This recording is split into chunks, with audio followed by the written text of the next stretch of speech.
మీ ఎలాంటి వ్యాపార ప్రకటనలకైనా వెంటనే మా ఛానల్ సంప్రదించండి. అందరికీ నమస్కారం. నేను శిరీష. ప్రస్తుతం మనతో పాటు ఉన్నారు ప్రముఖ ఆధ్యాత్మికవేత్త, జ్యోతిష పండితులు చేబియ్యం కిరణ్ శర్మ గారు. గురుగారితో మాట్లాడతారు. నమస్కారం గురుగారు. అఖండ ఐశ్వర్యవతి భవ, అఖండ లక్ష్మీ ప్రాప్తిరస్తు. గురుగారు, ఈ మే 12 కి హనుమాన్ జయంతి. మరి హనుమాన్ జయంతి పూజ విశిష్టత ఏంటంటారు?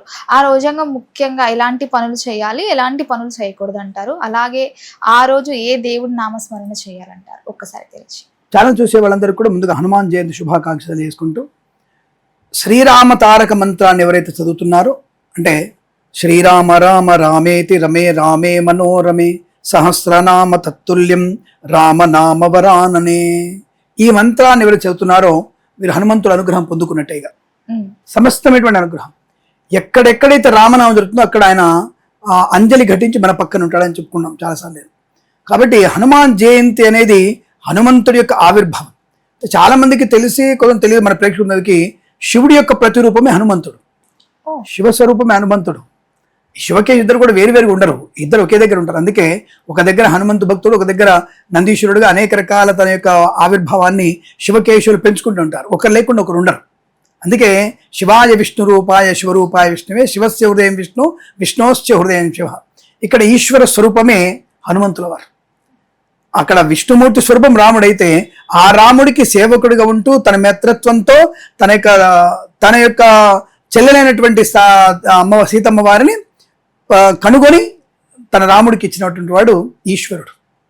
కాబట్టి ఈశ్వరాంశలో పుట్టినవాడు హనుమంతుడు. కనుక ఇది మరొక పురాణం. మళ్ళీ పురాణం మనం వెళ్తే అది వేరే అవుతుంది.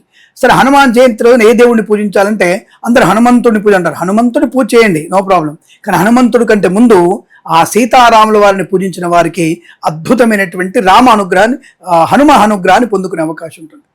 హనుమంతుడి యొక్క పూజా విధానం అంటే చాలామంది అందరూ అర్చన అభిషేకం అంటారు. నేను ముఖ్యంగా దాన్ని చెప్పేది సింధూర అర్చన. సింధూరంతో స్వామివారిని అభిషేకం చేస్తే, అంటే ఒక విగ్రహాన్ని పెట్టుకొని విగ్రహం మీద సింధూరం పోసిన, సింధూరంలాగా అభిషేకం చేసిన, సింధూరాన్ని నూనెలో కలిపి అభిషేకం చేసి మళ్ళీ పంచామృతాలతో అభిషేకం చేసి స్వామివారు అభిషేకించిన అద్భుతమైన ఆనందాన్ని పొందుకుంటాడు. ఆయనకి ముఖ్యంగా పెట్టవలసినవి రేగుపళ్ళు నైవేద్యంగా పెట్టాలి, తేనె నైవేద్యంగా పెట్టాలి. ఆయనకి రేగుపళ్ళు ఎందుకు గురు? ఆ స్వామివారికి రేగుపళ్ళు అంటే చాలా ఇష్టం. ఆ రేగుపళ్ళు స్వామివారికి పెట్టాలి. అంటే గంగరేకాయలు కానీ మామూలు రేఖలు మరి ఈ కాలంలో రావు కదా స్వామి అందరూ అంటారు. దానికోసం ఈ కాలంలో వచ్చేటువంటి ఫలాలు ఏవైనా సరే, అంటే మామిడి పళ్ళు స్వామివారికి అత్యంత ప్రీతికరమైన ఆ ఫలాలు స్వామివారికి అర్పణ చేయాలి. తేనె బాగా పెట్టాలి. స్వామివారికి అత్యంత మధుపానీయం అంటే అది ఇష్టం. మధుపానం అంటే మళ్ళీ మీరందరూ సారాయి అట్లాంటి అనుకోకండి, అవన్నీ కాదండి. మధుపానం అంటే మధు అంటే తేనెకి దాకా మత్తు వస్తుంది. చాలా మంది తెలియదు. అందుకైనా ఈ హనుమంతుల వారు సీతమ్మ వారిని చూసిన తర్వాత తన వాలము చేత లంక దహనాన్ని చేసి లంక సముద్రంలో తోకను ముంచేసి తిరిగి అమ్మవారు మళ్ళీ భయపడతాడు. అయ్యో, నా సీతమ్మ లంకను తగలబెట్టాను కరెక్ట్, కానీ నా సీతమ్మ అందులో ఇబ్బంది పడింది అని చెప్పేసి మళ్ళీ అమ్మవారి దగ్గరికి వెళ్ళి, అమ్మ నీకు ఏం కాదు అంటే, నువ్వు ఉండగా నాకేమొద్దు నాయనా, నాకేం కాదు అని చెప్పేసి ఆవిడ రామనామ మంత్రం చుట్టూ ఉందని చెప్పేసి ఆవిడ కూర్చున్న అశోక వృక్షం కానీ ఆ చుట్టూ పరిణాల్లో అమ్మవారికి వేడి కూడా తగలదట, చల్లగా ఉంటుందట. మంచు పర్వతంలా ఉంటుందట అమ్మవారి ప్రాంతంలో. అంత లంక కాలబెడతాడు. దాదాపుగా 18 యోజనాలు తగలబెడతాడు. ఆయన ఉన్నదే 100 యోజనాలు, 18 యోజనాలు తగలబెడతాడు. అప్పుడు ఆలోచించండి, అంటే హనుమంతుడు రావణాసురుణ్ణి తన మదాన్ని దాన్ని అణిచివేశాడు. అక్కడ తన వాలంతో ఆసనాన్ని చేసుకొని పైకి కూర్చొని, నీ సీట్ ఎక్కడరా, నీ డౌన్లో ఉంది, నా సీట్ హైలో ఉంది, నేను గొప్ప నువ్వు గొప్ప అంటాడు. అక్కడ అనేక మందిని చంపేస్తాడు. రావణాసురుడు అలా ఆంజనేయ స్వామి చంపబోతుంటే, నువ్వు నా కాలు కూడా కదపలేవురా నువ్వు అని చెప్పేసి మేఘనాథుడు వీళ్ళందరూ కూడా కాలు కదపలేరు.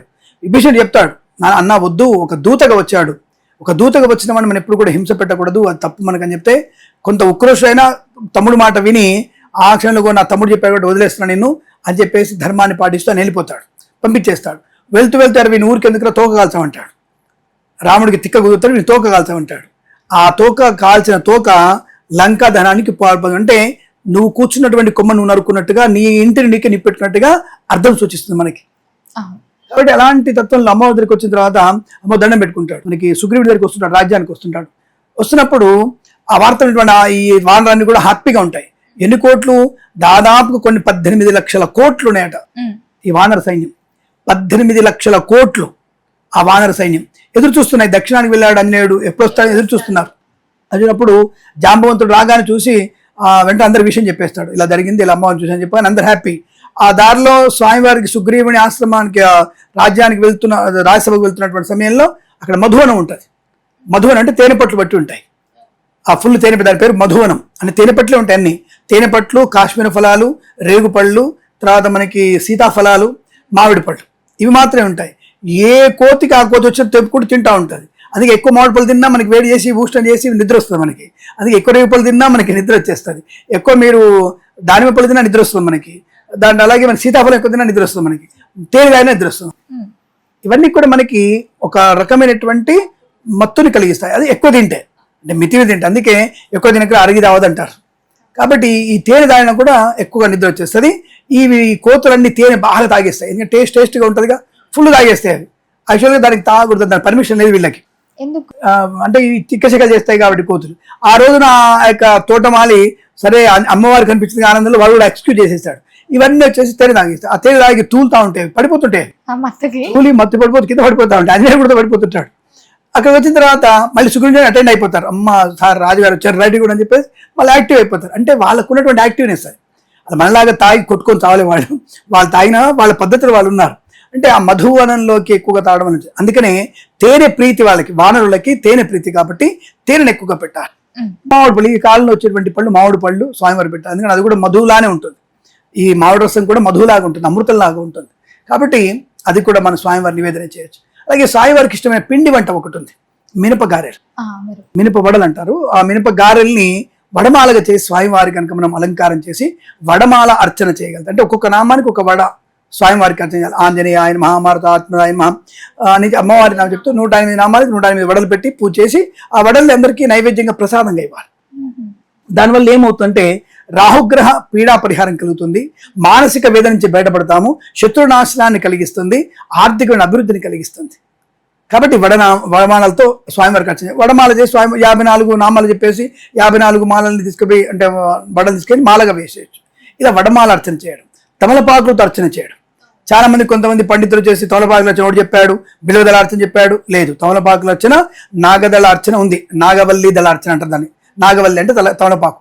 ఈ నాగవల్లి దళార్చన కూడా మనం తమలపాకుల స్వామి అర్చన చేస్తే మన రోగాన్ని నాశనం చేస్తుంది. స్వామివారి యొక్క సంతుష్టం వల్ల నా భక్తుడు ఇది కోరుకున్నాడు, దీన్ని 10ంతలు ఇవ్వాలన్నటువంటి ఏం కోరుకున్నాం, రోగ నాశనం కోరుకున్నాం, దానికి 10ంతల ఆరోగ్యాన్ని కలిగిస్తాడు.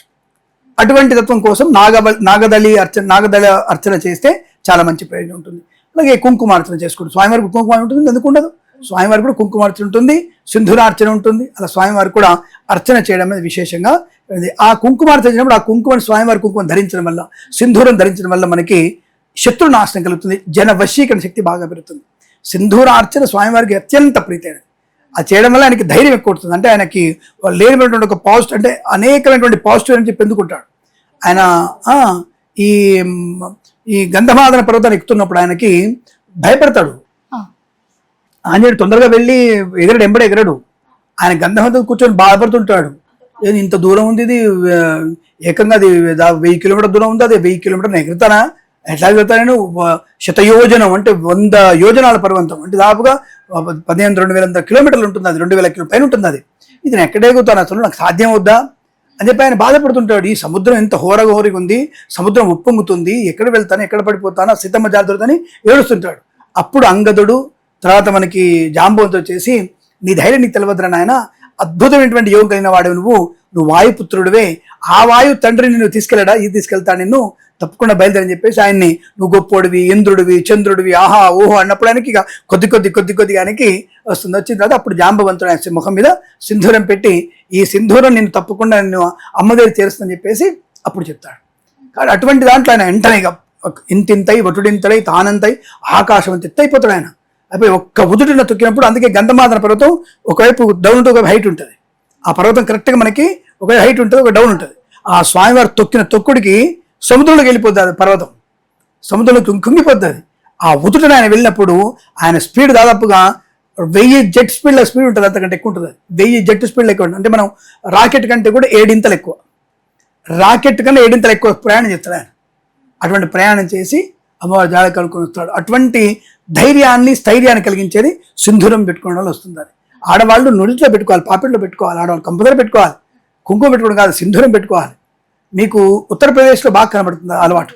వాళ్ళు సింధూరం మంచిగా సింధూరం పెట్టేసుకుంటారు, మొదట్లో కుంకుమ పెట్టుకుంటారు. మన వాళ్ళు ఇక్కడ కూడా కుంకుమ పెట్టుకుంటారు.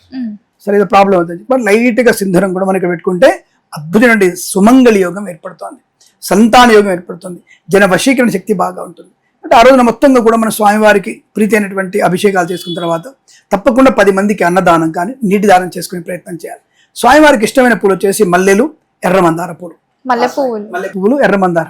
స్వామివారికి ఎందుకు ఆయనకి ఇష్టము అంటే ఆ అమ్మవారి కాళ్ళ దగ్గర వదిలిపెడతాడు ఎప్పుడు కూడా వాటిని. అమ్మవారి కాళ్ళ దగ్గర ఆ పూలను పెట్టి ఎప్పుడు ఆయన పూజ చేస్తుంటాడు. కాబట్టి అత్యంత ప్రీతి ఆయన కోసం కాదు, ఆ అమ్మవారి కోసం. కాబట్టి ఆ పూలు ఆయనకి అర్చన చేయడం వల్ల ఆయన తీసుకెళ్ళి అమ్మవారికి ఇచ్చుకుంటాడు. ఆయనకు వచ్చిన బిస్కెట్ని వాళ్ళ బిడ్డలకి ఇచ్చుకున్నట్టుగా ఆయన పూలను అమ్మవారి కాళ్ళ దగ్గర పెట్టేసుకుంటాడు. కాబట్టి అటువంటి పూలతో స్వామివారికి అభిషేకం చేయడం, అర్చన చేయడం వల్ల తప్పకుండా మన ప్రయోజనం ఉంటుంది. భార్యాభర్తల మధ్య మైత్రి కోసం కానీ, అలాగే విడిపోదామనుకున్నటువంటి దరిద్రపు దౌర్భాగ్యపు జంట ఎవరైనా ఉంటే శాశ్వతంగా విడిపోకుండా ఆనందంగా కలిసి ఉండగలిగే భాగ్యవంతమైనటువంటి యోగం కొరకు ఆంజనేయుని పూజించాలి. ఇది విశేషమైంది. అక్కడ నువ్వు విడిపోదాం, నా వల్ల కాదండి, పొద్దున నా భార్య నన్ను 10ంటికే లేపుతుంది, రాత్రి 12ంటికి నన్ను పెగ్గేసుకొని ఇవ్వట్లేదు అన్నటువంటి మగవాడు, ఏమంటే మా భార్యనే కనుగొట్టమంటాడండి, పక్కదాన్ని కనుగొట్టినదండి మా ఆవిడ, నాకు విడాకులు కావాలంటే నొకడు, లేదంటే మా అత్తగారు నన్ను 9:30కే లేపుతుందండి పొద్దున్నే అనేటువంటి ఒక మహిళామణి. వీళ్ళందరూ కూడా చిన్న చిన్న కారణం, అంటే పనికి ఇప్పుడు చెప్పిన కారణాలు ఏంటి, పనికి మాలిన కారణాలు, దేవుడికి ఎవడైనా వింట నవ్విపోతాడు, అటువంటి కారణాలతో జీవితాన్ని నాశనం చేసుకుంటున్నాం మనం. అటువంటి భార్యాభర్తలు శాశ్వతంగా అద్భుతమైనటువంటి ఆనందంతో కలిసి ఉండాలంటే తప్పక మీరు ఆంజనేయుని పూజించండి. మీ జీవితం అంతా కూడా సౌభ్యంగా ఉంటుంది, సౌలభ్యంగా ఉంటుంది, ఆనందంగా ఉంటుంది, సౌభాగ్యవంతులు అవుతారు. గురువారు చాలా వరకు మనం చూస్తుంటాం, ఇళ్లలో చాలా దేవుళ్ళ ఫోటోలు పెట్టుకుంటారు. ముఖ్యంగా హనుమాన్ ఫోటో చాలా మంది తక్కువ రేర్ పెట్టుకుంటారు. అసలు హనుమాన్ దేవుడిది ఫోటో పెట్టుకోకూడదా? బ్రహ్మాండం పెట్టుకోవచ్చు. స్వామివారికి గధ పెట్టుకున్నటువంటి ఫోటో పెట్టుకోవడం చాలా మంచిది. కొంతమంది ఈ లక్ష్మణుని సంజీవిని కొండ కట్టుకొని వస్తారు, అది పెట్టుకోదంటారు. అలాంటిది ఏమి ఎక్కడ లేదు. ఇంట్లో తప్పకుండా విగ్రహం ఉండాలి. మనకి స్వామివారి విగ్రహం కానీ ఫోటో కానీ తప్పకుండా ఉంచుకోవాలి. ఎక్కడెక్కడైతే స్వామివారి నిలబడినటువంటి విగ్రహం, అంటే స్వామివారి 2 కాళ్ళు కొద్దిగా డిస్టెన్స్ పెట్టి తోక వాళ్ళం ఇట్లా పైకి వచ్చేసి గద పెట్టుకుని ఉంటాడు. ఆ ఫోటో ఉండడం వల్ల ఆ ఇంట్లో సమస్తమైనటువంటి ధనయోగం కూడా ఉంటుంది. ఆంజనేయ స్వామి పూజిస్తే లక్ష్మీప్రదం కూడా, ఎందుకంటే ఈశ్వర స్వరూపం కదా ఆయన. కాబట్టి ఆయన ఈశ్వరుడే లక్ష్మిని ఇచ్చేవాడు. కాబట్టి ఆ ఈశ్వరుని ప్రతిరూపమైనటువంటి హనుమంతుడు పెట్టుకుంటే కూడా మీకు లక్ష్మీ యోగం బాగా ఉంటుంది. కాబట్టి దానివల్ల అదృష్టం కూడా ఉంటుంది, కలిసి వచ్చే అవకాశాలు ఉంటాయి, జన వశీకరణ శక్తి బాగా ఉంటుంది. విద్యార్థి ఈ రోజున తప్పకుండా హనుమంతుడి అష్టోత్తరం చదువుకోవాలి, లేదా కనీసం 12 నామాలు ఉంటాయి హనుమంతుల వారికి. ఈ స్వామివారి జయంతి రోజున తప్పకుండా పిల్లల చేత ఉదయం పూట హనుమానంజనాసును వాయుపుత్రో మహాబల రామేష్ట పల్గుణసక పింగాక్షో అమిత విక్రమ ఉదవిక్రమణ సేవ సీతాశోక వినాశక లక్ష్మణ ప్రాణదాజ దశగ్రీవస్య దర్ప 12 నామాని కపీంద్రస్య మహాముని స్వాపకాలే పటే నిత్యం యాత్రాకాలే విశేషత తస్య మృత్యు భయం నాస్తి సర్వత్రా విజయ భవేత్. ఈ నామాలు ఎవరైతే చదువుకునే రోజు మొత్తం కూడా ఆఫీస్కి వెళ్తూ చెప్పులు వేసుకున్నా సరే, బస్సులో వెళ్తున్నా, ఫ్లైట్లో వెళ్తున్నా, కార్లో వెళ్తున్నా, కనీసం ఒక 11 సార్లు ఈ 12 నామాలు చదవండి. అద్భుతమైనటువంటి యోగం మీకు మీ వెంట ఉంటుంది. ఇంత సింపుల్గా ఉన్నటువంటి పూజలు మనవి. నిన్నేమీ ఎత్తిపడే చెప్పట్లేదు, కొండలు పెట్టమని చెప్పట్లేదు, రాళ్ళు కొట్టమని చెప్పట్లేదు. ఈ 12 నామాలు చదువుకోండి. మనసులో హనుమతే నమః అనుకోండి, శ్రీరామ రామ రామేతి అనుకోండి, రామా అనుకోండి చాలు. హనుమంతుడు మీ పక్కన ఉంటాడు, కార్యసిద్ధి కలిగిస్తాడు. భక్తి ఇంపార్టెంట్, నమ్మకం. నేను ఎగరగలను, ఛేదించగలను నమ్మకం ఆయనకుందే చేశాడు. అటువంటి హనుమంతుడు ఆయన కనుక మనం పూజిస్తే ఆ సంకల్పం మనలో కొంత 10% మనకు వస్తుందిగా. నువ్వు అనుకున్నటువంటి ఐఐటి, నువ్వు అనుకున్నటువంటి ట్రిపుల్ ఈ, నువ్వు అనుకున్నటువంటి AEEE కానివ్వండి, లేకపోతే నీట్ కానివ్వండి, ఈజీగా సంపాదించుకోవచ్చు. చదువుకోవాల్సి నువ్వే. బుద్ధిలో కోరినటువంటి చదువుని అక్కడ ప్రెజెన్స్ ఆఫ్ మైండ్ చేస్తాడు, ప్రెజెంటేషన్ బాగా ఇస్తాడు. అందుకు పూజ దేవుడు డైరెక్ట్గా వచ్చి మనకి ఏమి ఇవ్వడు. ఎందుకు ఇస్తాడు? మనకి సెక్యూరిటీ కాదా మన ఇంటికి ఆయన అని ఇవ్వడు కదా. మనకి మన బుద్ధిని వికసింపజేస్తాడు. ఎక్కడ ఏ విషయంలో మనకు అవగాహన కలగాలో, ఏ విషయం మీద మనకి ప్రెజెన్స్ కావాలో, ప్రెజెంటేషన్ కావాలో అది కలిగిస్తాడు మనకి. అది దేవుడి యొక్క ధర్మం. ఈ కలియుగంలో మనం చేసే పాపాలకి దేవుడు మనకి ఎందుకు కనపడతాడు? సాధ్యం కాదు. కాబట్టి హనుమంతుని ఈ విధంగా పూజించిన వారికి అద్భుతమైన యోగము, ఆనంద యోగం కలుగుతుంది. శత్రునాశనం, అలాగే జన వశీకరణం, విద్యాజ్ఞానం, బుద్ధి జ్ఞానం, ధనము, ఐశ్వర్య ప్రాప్తి, రోగనాశనం, అన్యోన్య దాంపత్యం, శుభకర సంతాన ప్రాప్తి కలిగే అవకాశాలు బలంగా ఉంటాయి. తప్పక ఈరోజు మీరు హనుమత్ జయంతి రోజు ఆయన పూజించండి, తరించండి, ఆనంద సిద్ధి పొందండి. జై శ్రీరామ్. గురుగారు, మొత్తం మీద హనుమాన్ జయంతి రోజు ఏం చేయాలి, ఏం చేయకూడదు తెలియజేసినందుకు ధన్యవాదాలు. శుభమస్తు.